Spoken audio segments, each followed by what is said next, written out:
Subtle energy underpins everything. And this is why I'm absolutely fascinated by understanding how it works and helping people unlock this creative force within us. So everything that we see exists in the realm of subtle energy first, before it becomes manifest in the real world. It has this underlying energy pattern, its blueprint for its creation. Now, when we start a creation of our own, it can be a business or it can be a relationship. It can be a goal to manifest 1 million in 1 year. But that goal, that business, that relationship has its underlying energy pattern. Now, when we want to bring it into 3D reality, we find that within ourselves, there's an energy pattern within us that is ready to be developed in response to the energy pattern of our creation. So it's there and it's dormant and it's waiting. And when we tune in to the energy of the thing that we want to create, the new relationship, the £1 million, the soul business, when we tune into that energy pattern and harmonize the two, the pattern of our own being, if you like, in response to the pattern of the energy we created, then that transforms our inner world. It enables us to be who we need to become, to enable this creation to be birthed into the 3D world. And it also influences the energy patterns of everything around us. So everything exists in subtle energy first. That can be the landscape that we live in, the trees that we look at. It can be the cities that we create, the social and economical and political systems. It's the healthcare that countries create through their socio and political systems. Everything has its own energetic blueprint. And in that, when we align to these patterns of energy, we become the pattern makers. We become the designers of the world in which we live in, on both an individual level and a societal level. So understanding the role of subtle energy in our lives is incredibly important. It is literally the draft, the blueprint, the draftsman's drawing that we create of how we want to be in the world. And that is collectively and individually. And this is how manifestation works. But that blueprint is conscious. It has its own soul. So your home has its own soul. Your business has its own soul. A city has its own soul. A landscape has its own soul. You know, industries and systems have their own soul, and they're often personified as a patron saint. You know, St. Bridget is the patron saint of cows, for instance. So there are many different souls or spirits that we personify, that we recognize is this conscious creation. And we need, when we harmonize ourselves with those, we are able to bring about shifts and changes in how we want the world that we live in to be. And I think this is incredibly powerful when we are spiritual entrepreneurs, because it enables us to take the bigger vision where I create the energy blueprint for my business. I then resonate with this pattern and my own becoming and the world that I live in, and the world is changed because of it. The world of the visitors and clients and people that come into my world, their world is changed because of it. So when we work in this way, it enables us to change both our inner energy ecology and the outer energy ecology of the world for the betterment of life, the betterment of all beings. And this is why I love helping people work with subtle energy. So there's your own subtle energy blueprint of your body, of your soul. So there's the energy blueprint of your soul's purpose. There's the energy blueprint of your incarnational purpose. The vessel that you come in, this body, has its own blueprint. And you have key things that your soul wants to accomplish in this lifetime. And then there is the needs of the world that you're going to meet. So through that incarnation, that's going to enable your soul to go through to that next level of its own development. And business is part of that, because it's much more powerful to create a business that enables us to fulfill that, I feel, than trying to squeeze in around the rest of life. So, going to work, going through all the normal things, and then thinking, well, I'll squeeze my soul development and my soul's calling in at the weekends and in at the evening. And I think if we've got an entrepreneurial spirit, then it enables us to embody our incarnational purpose through service to the world, through meeting the needs of other people. And I think that's an incredibly powerful process. So I'd encourage you to sit down and think about your business, its energy blueprint, or even if you've not yet got a business, think about the values that it brings to the world. Is it adventure? Is it freedom? Is it wealth? Is it justice? Is it integrity? Is it honesty? Do you value nature? Is it the environment? Think about the values that you hold dear, because they are the values that are reflected in your business. They are also the values that your ideal clients, the visitors and customers that will enter the world of your business, they are the values that they hold dear as well. And that is how we speak to our ideal clients, really. It's on a soul level. It's not just through the right price point, the right offers and careful copy. It is through this whole emporium that we create that is our business. Is what does it look like from the outside? What is the experience people have when they come through the door? Can they see what offers and services you have? Do they know where to go? Do they know how to purchase them? Do they know what happens next? Can they seamlessly navigate their way through the world of your business? Do they know when they exit the business? Is that clear? How do they come back in to get more from you? All this is written in a subtle energy blueprint, and it's so powerful to work with in this way. It brings away really deep changes to you and your business. Now, how do we get into this subtle energy blueprint? There are various methods.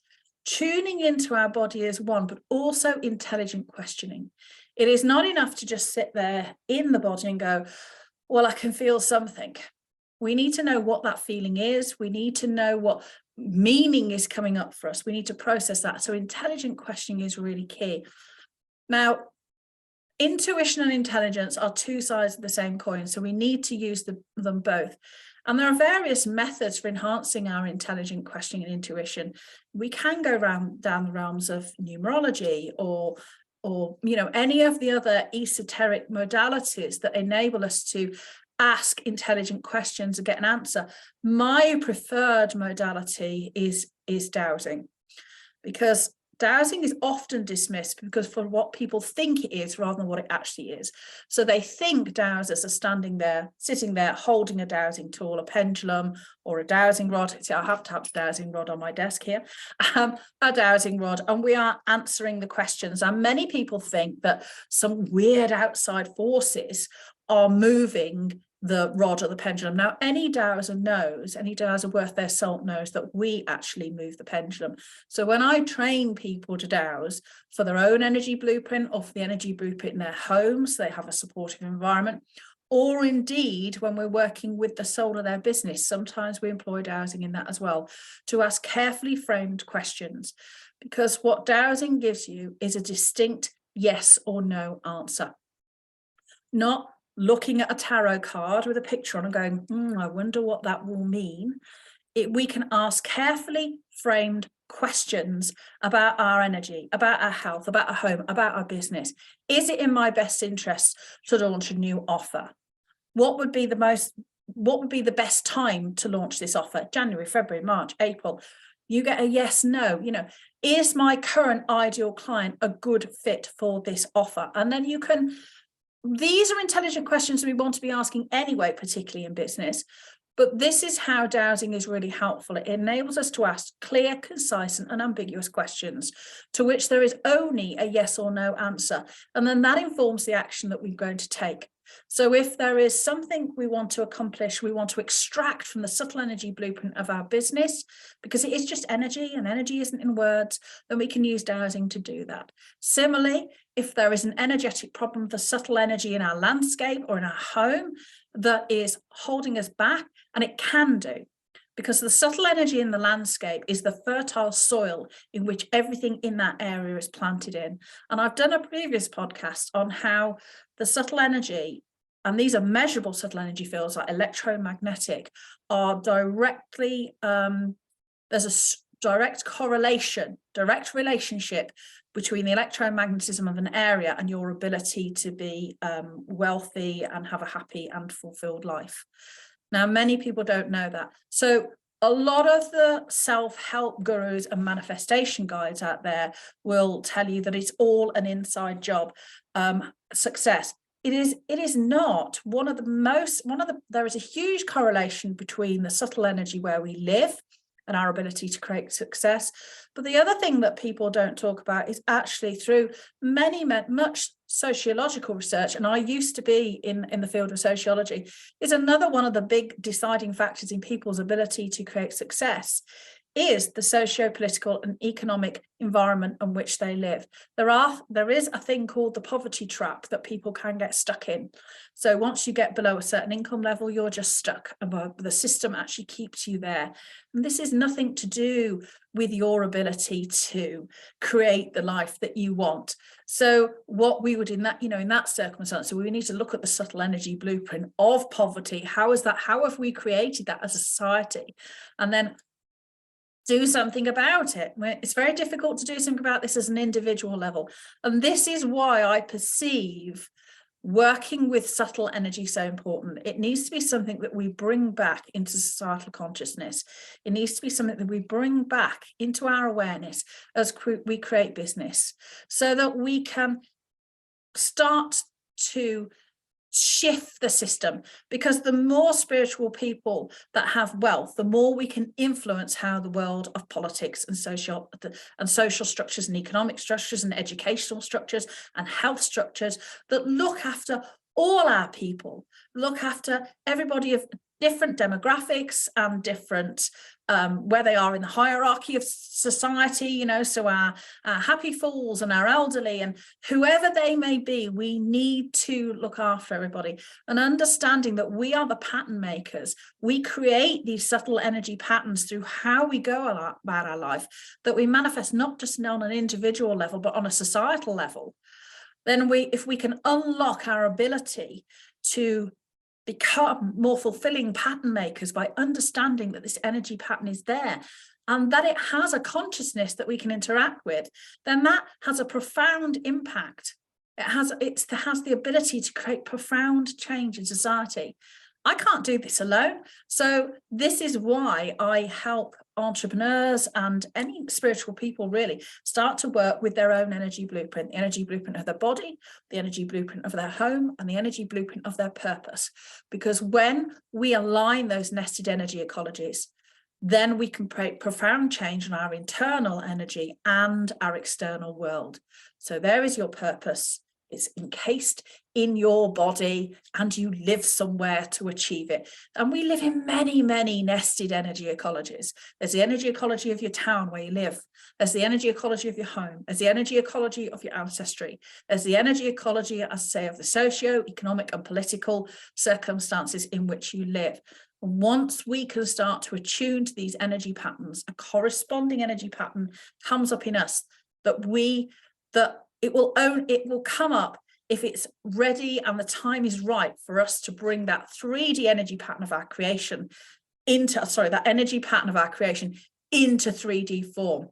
We are the active component in the chain of events that transmutes our creation from energy into the 3D world. It cannot do it without us. So that is both a powerful and a very humbling position, because it shows that we are the universe at play. We are the creative pattern makers, yet we want to be very mindful of what we are actually creating. So that's really what I wanted to talk about today. So tune into the energy pattern of your business.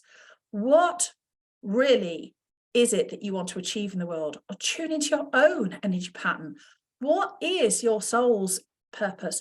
What is your incarnational purpose? Because it is beholden to all of us to bring those energy patterns into the 3D world. And we can see what happens when we don't.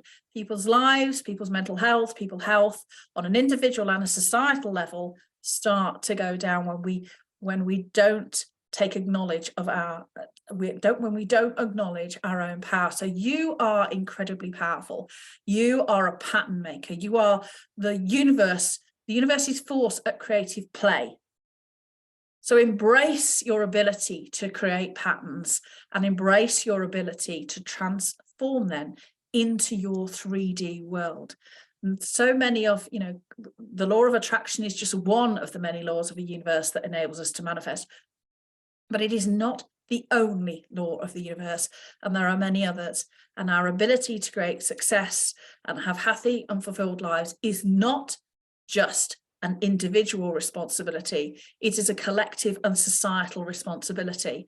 And until we embrace our creative genius, our ability to create these subtle energy patterns, we will not see the societal change that we need that will change the socio-political and economic systems that collectively we have responsibility for. That's really all I wanted to come in and say. Oh, and if you're interested in learning about landscape energy and its effect on you, and it's just to work with the landscape, to understand how these patterns work, I've got a free 5-day masterclass coming up on the 6th to the 10th of February. And you can learn all about using dowsing to understand these special places in the landscape. And sacred sites and special places in the landscape are incredibly important, because it is these sites that we undergo neurological and hormonal changes in our body that enable us to tap into infinite, to tap into universal consciousness, to tap into source. It enables us to expand our awareness. And this is why we value nature so much. And this is why we value special places so much, because for that moment, the time we're there, we have an expanded awareness. We can have extrasensory perceptions. We can have psi experiences, but it takes us out of the mundane box that our brain can trap us in, so that we can't understand all this subtle energy realm, or we can't grasp it, and it's elusive and it's untangible, because it is by its very nature. But then if you imagine we live in the physical reality behind this as is intangible subtle energy patterns everywhere, sacred sites are a little hole in the wall of the little contained box that we live in, and they allow us to peek through into the infinite and to marvel at it and to bring that essence back with us into our daily life. So never underestimate the value of a sacred site for you being able to up-level your life and your experience. So the link to the workshop will be below in the show notes, and I would love to see you there. So thank you very much for joining me this week.